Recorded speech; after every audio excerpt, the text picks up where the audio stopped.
চাঁপাইনবাবগঞ্জ সীমান্ত দিয়ে গরু পাচারকালে গত রোববার অস্ত্রসহ ৫ ভারতীয় নাগরিককে আটক করে বাংলাদেশের সীমান্তরক্ষী বাহিনী।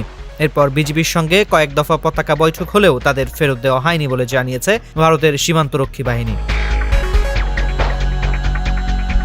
বিগত কয়েক বছরের মধ্যে অনুপ্রবেশকারী ভারতীয়দের বিজিবি ফেরত না দেওয়ার ঘটনা এটাই প্রথম বলে জানিয়েছেন বিএসএফ এর শীর্ষ কর্মকর্তারা।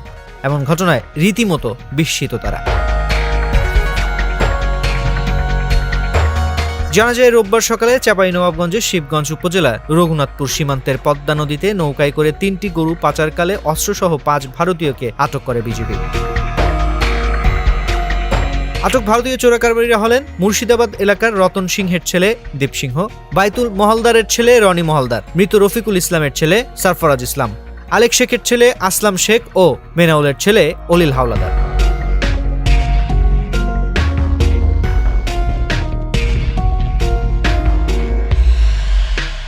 মঙ্গলবার ভারতীয় সংবাদ মাধ্যম হিন্দুস্তান টাইমসের খবরে বলা হয়েছে, গত রোববার ও সোমবার বিজিবি বিএসএফ এর মধ্যে কয়েক দফা পতাকা বৈঠক হলেও আটক ভারতীয়দের ফেরত দিতে রাজি হয়নি বাংলাদেশের কর্তৃপক্ষ। বিএসএফ এর একজন জ্যেষ্ঠ কর্মকর্তার দাবি, গত ১৭ আগস্ট রাতে মালদার নদী সীমান্ত দিয়ে বাংলাদেশে পাচার করা গবাদি পশু উদ্ধারের জন্য ২ নৌকায় ৫ জনকে ভাড়া করেছিলেন ১১৫ ব্যাটালিয়নের বিএসএফ সদস্যরা। এ সময় একটি নৌকায় যান্ত্রিক ত্রুটি দেখা দিলে সেটি স্রোতের টানে ভেসে যায়। সেটিকে টেনে আনার চেষ্টা করেছিল দ্বিতীয় নৌকা, কিন্তু প্রবল স্রোতের কারণে উভয় নৌকায় অসাবধানতাবশত বাংলাদেশের জলসীমায় প্রবেশ করে। সেখানে এই ৫ জনকে আটক করে বাংলাদেশ বর্ডার গার্ড বাহিনী।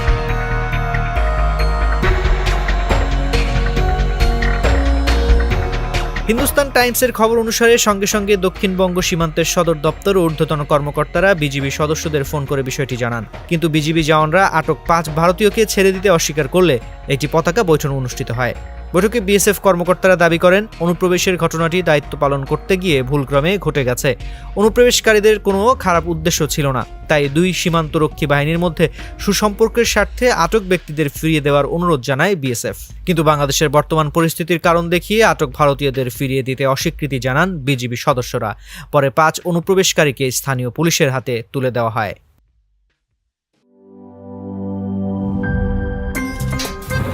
আমার একটা স্মার্ট সিদ্ধান্তে 25% গ্যাসের খরচ কমেছে। ভাবছেন কিভাবে? সাধারণ গ্যাস স্টোভ বদলে আমি এনেছি আরএফএল গ্যাস স্টোভ। এর সাইন্টিফিক নজল ও ব্রাস বার্নার ক্যাপ সমানভাবে তাপ ছড়িয়ে রান্না করে দ্রুত, তাই গ্যাসও বাঁচায় 25%, টাকাও বাঁচে 25%। আরএফএল গ্যাস স্টোভ নিরাপদ ও গ্যাস সাশ্রয়ী।